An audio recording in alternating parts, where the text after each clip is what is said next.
Hey everyone, welcome to Diversity of Life with me, Nasi. Last week, the winter semester started at the university I work for, and along with it, my first semester of full-time teaching.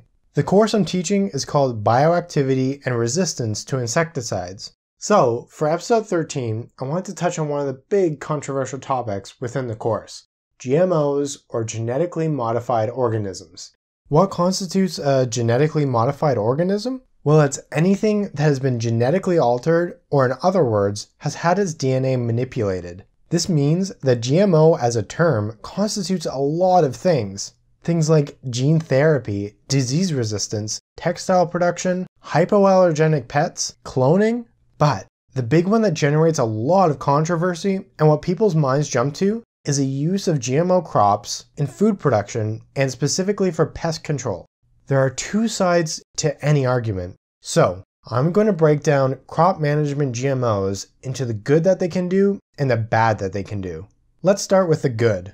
The food security that we have is because of pest management techniques like GMOs. It's estimated that the loss of some crops would be up to 80% of their yield without the use of pesticides. This amounts to billions of dollars per year. Not only that, but without these pest management techniques, global food issues would be more common. Starvation will be a real issue even in developed nations.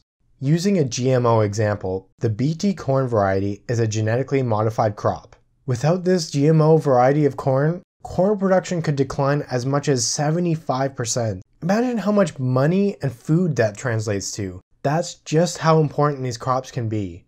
And here's the big one as part of this controversy. GMO crops are safe. There are no health effects from eating GMO crops on mammals, i.e. humans. There are hundreds of studies that have looked into this due to the controversy and mass paranoia surrounding the health effects of GMOs. All have showed that at the doses found in GMO crops, it is virtually impossible to get sick from the chemicals. In fact, you're more likely to get sick from eating too much of the vegetable before the pesticide inside of it. This is because that the insect-killing chemical inside the GMO crops is selective. This means that the chemical targets something inside the insect body that does not exist within us. Let's use the GMO BT corn variety as an example again. BT corn has a gene inserted into it from the Bacillus thuringiensis bacteria. This gene codes for something known as a cry protein. This cry protein does something special to the insects. It destroys the lining of the insect's midgut. The midgut is part of the digestive system that an insect has that we don't have. Furthermore, it acts on the protein inside the midgut that we don't have either. So why does the bacteria do this, you ask? This bacteria in the wild relies on insects eating it to reproduce and grow. What happens is the bacteria destroys the insect's stomach lining, killing the insect, and then grows from the body that's left.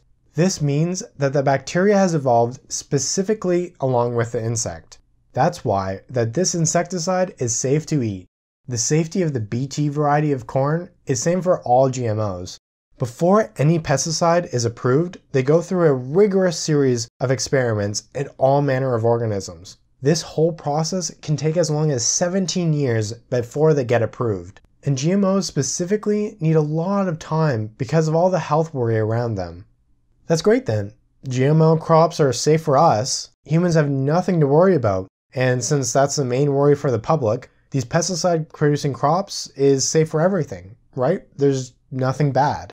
Well, we're very good at focusing the effect on our health, but not so much in other organisms or the environment as a whole. The largest issue to the GMO crops is resistance in targets. Insecticide resistance is when the target of the pesticide no longer dies when exposed. This means that the pesticide effectively becomes useless when trying to control the pest. This is because that the pesticide ends up killing all the non-resistant parts of the population, and so the resistant individuals that survive are able to reproduce. This resistance has two unintended consequences. Firstly, insects then become stronger in the greater environment. These resistant pests are better able to eat other plants in the wild. This can end up causing species declines and vast environmental stress. It means that we are breeding super insects on our crops.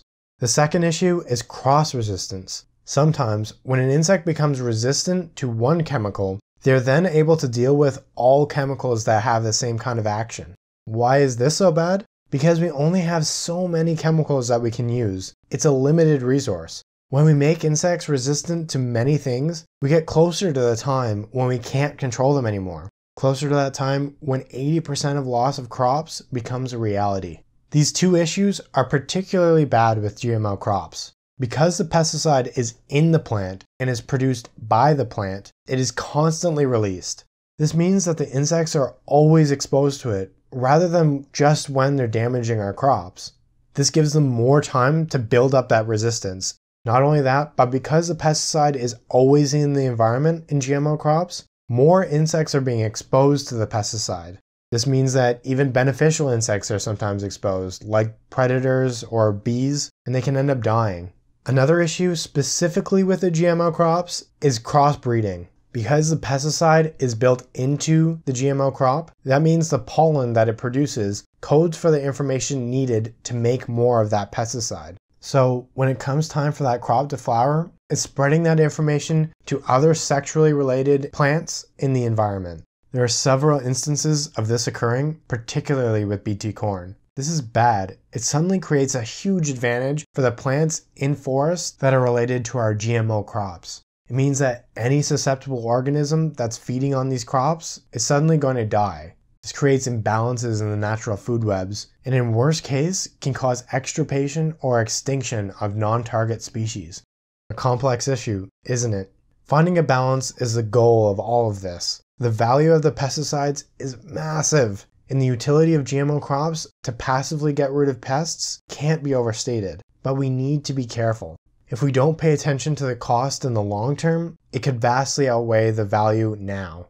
Unfortunately, this is an oversimplification on both sides. It's hard to give my entire course in the expanse of one episode, but I hope this gives you some perspective on the real issues surrounding GMOs. As always, I want to hear from you. What do you think about GMOs? What side of the line do you fall on? Do you hate them or love them? Are there any other controversial biological topics that you want to hear about? Comment below. Thanks so much for watching. If you liked what you heard here, please hit the like button. If you want to see more, subscribe. And if you want to see more of my furry antics, follow me on Twitter. Be sure to enjoy those GMO crops in your kitchen, but the next time you are, spare some thought as to the costs and the benefits. See you later!